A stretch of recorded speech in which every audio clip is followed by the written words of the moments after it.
전남 브리핑입니다. 여수해양경찰이 지난 15일 여수 오동도 인근 갯바위에서 고립된 10대 2명을 긴급 구조했습니다.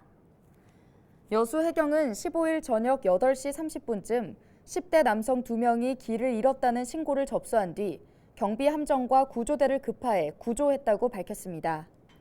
해경은 이들이 호기심에 해안가 절벽을 걷다 어두워져 고립된 것으로 파악됐다며 위험한 곳은 출입을 삼가고 안전수칙을 준수해달라고 당부했습니다.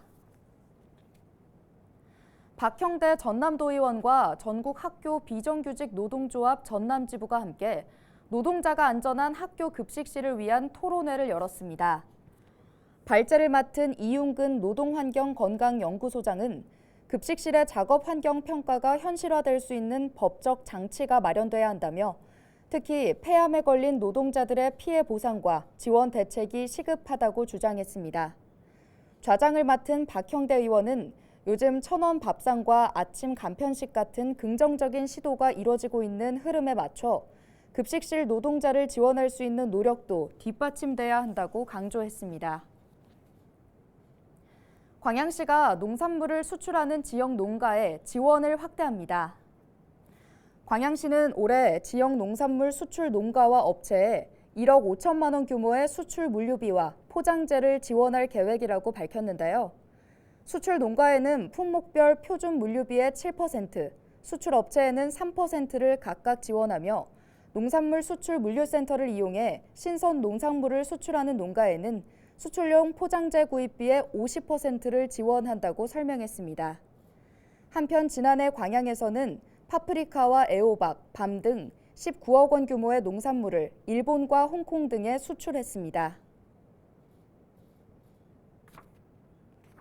인덱스 관계라는 말 들어보셨습니까? 자연스러운 만남을 통한 인간관계가 아니라 목적에 따라 마치 인덱스처럼 붙였다 뗐다 하는 현상을 표현한 단어인데요. SNS와 커뮤니티가 활성화되면서 MZ세대에서 유행하는 하나의 문화입니다. 대표적인 예시로는 카카오톡의 멀티 프로필과 인스타그램의 친한 친구 기능이 있습니다.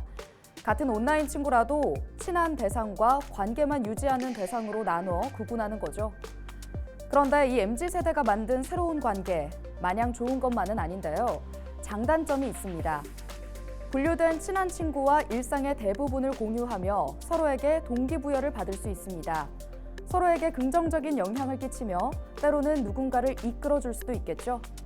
반면 스스로 효율적인 관계만 맺기를 원하는 행태 때문에 관계에 대해 회의감을 느끼기도 합니다.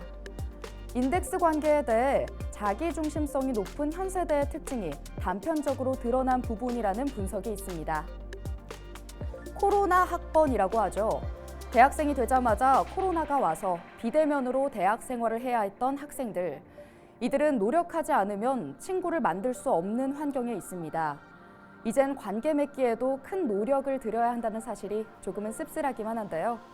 자연스럽게 어울리며 친구가 되고 직접 이야기를 나누며 서로에게 다가가는 그런 사회가 다시 돌아오길 바라봅니다.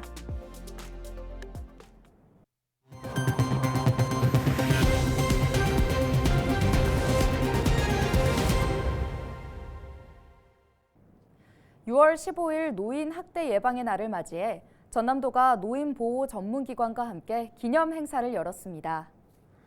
존엄 케어를 실천하다를 주제로 열린 이번 행사는 찬조 공연과 유공자 표창, 노인 인권보호 퍼포먼스 순으로 진행됐는데요. 전남도는 최근 5년 동안 노인 학대가 계속해서 증가 추세인 데다 학대 행위자 1, 2위가 배우자와 가족으로 나타났다며 노인 학대에 대한 경각심을 일깨워야 한다고 강조했습니다. 목포시와 신안군이 관광 분야에서 상생 발전할 수 있는 방안을 모색했습니다. 목포시와 신안군은 지난 7일부터 9일까지 목포 미식문화갤러리에서 모두 15개 도시 관광 전문가를 초청해 다양한 의견을 나눴습니다. 목포시는 행사명을 관광 브릿지로 정한 이유에 대해 각 지역을 관광으로 이어주는 다리 역할을 하자는 의미를 담았다고 설명했습니다.